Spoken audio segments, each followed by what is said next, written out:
Na verdade, é a partir do convite da Jerry para fazer essa instalação, que é uma instalação composta por panos, tecidos criados exclusivamente para o Carnaval de Salvador.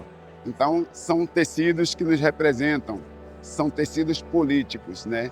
Então, e estar aqui nesse lugar com essa instalação, né, literalmente, as pessoas vendo e podendo entender, aprender um pouco, né, sobre arte, cultura et memória do povo brasileiro, né? Je pense qu'il est très important ici, c'est de pouvoir se rendre compte que c'est un lieu dans lequel on retrouve des personnes d'origine totalement différentes, avec des pratiques qui sont également différentes, différents médiums. Et je pense qu'on aborde tous d'une manière ou d'une autre l'idée de retour, de reconnecter aux racines, à notre propre terre et de pouvoir montrer tout ça à un public international. My sculptures, they're cast out of vegetables that come from the south of the world. I think a lot how the vegetables cross those existential landscapes and also those roots that were also crossed by humans. I wish this curated section can close bounds in between Brazilian artists and African diasporas, because in the end, we have so much in common. I decided to present two series.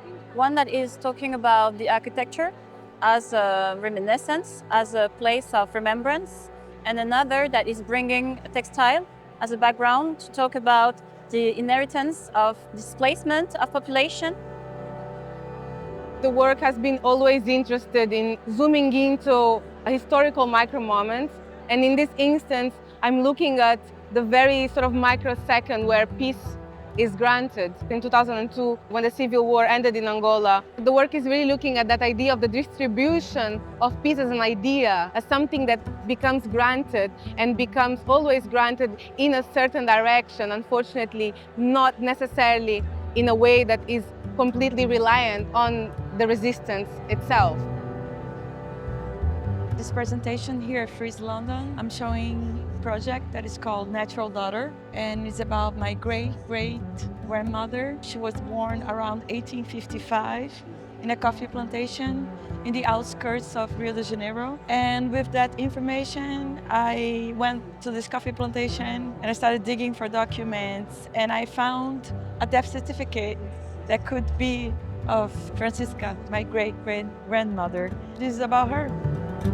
Bem, aqui eu estou apresentando um conjunto de trabalhos, as cascas, e eu observei as joaninhas que vinham até mim. E por conta das joaninhas, eu me aproximei dessa noção de que é possível trocar de casca.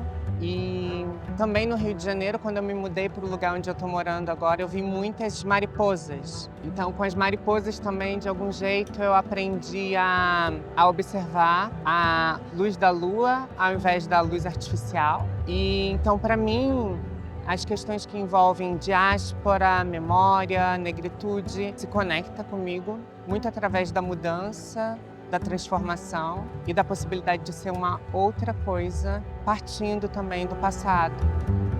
My presentation for Echoes in the Present looks at my family history and excavating my family archive and my heritage as Nigerian, but laced with Afro-Brazilian heritage, because my great-great-grandfather was enslaved in Brazil for many years and made the return journey to Nigeria and settled in the Brazilian quarters, as shown in the building behind us. And so there's a very clear legacy of Brazil in Lagos. I hope audiences learn more about the entangled histories between Brazil, Portugal, and Africa, because I think it's a very interesting story with lots of moving parts and lots of complex bits. And it's also good for us to know how we're connected and how those connections are still very present in today.